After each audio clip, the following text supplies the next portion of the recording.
Hello everyone and welcome to Hazian Education World channel. In today's video we will see how to use the finditer function of the RE module. I will use the same example used in the previous video. If you remember, we used some functions to match some specific words in this text. We wanted only to match words having digits at their end. If you didn't watch the video, I will post a link to it below in the description. So before using the finditer function, let's quickly review the findAll function which we've seen in the previous video in order to compare it to the finditer function which we will see today. So using the findAll function will return all the matches in the form of a list. So let's execute this code to print the result of the findAll function. And you see that the function returns a list of all the matched words. Now let us use the finditer function. It has the same syntax as the findAll, the same arguments, pattern, string, and optional flag. Let's execute it and see what will be the result. So we have replaced the findAll by the finditer, execute, and now we have a callable iterator object returned. As you see, the finditer will return an iterator object. If you don't know iterators yet, don't worry.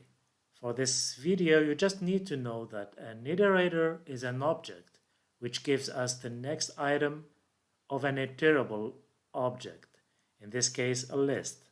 So this time we can use the iterator returned by the finditer function in order to see the matches one by one, item by item, instead of having a list containing all the items at the same time as with the findAll functions.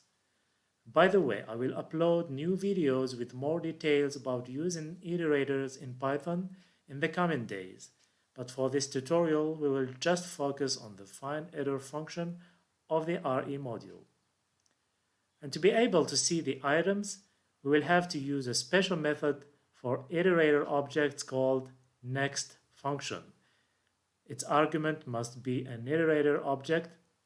Each time we call this function, the previous item is remembered if it's not the first match, and the next item or match will be returned. So let's use the next function, which must have iterator objects as arguments. In our example, our iterator object is result, since it was created using the finditer function, and we know now that the finditer function will return iterator object. So result is an iterator object. We'll apply to it the function, the next function, and we will print the returned value of the next function. And you see this first line is the printing of the result, I mean the iterator object itself, and the second line is this second print line, which will return the first matched word or the first item in our matched words.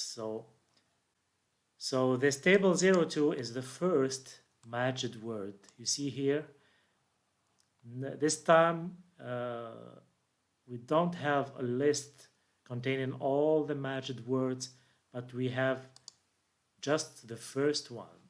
If you want to get the next matched word,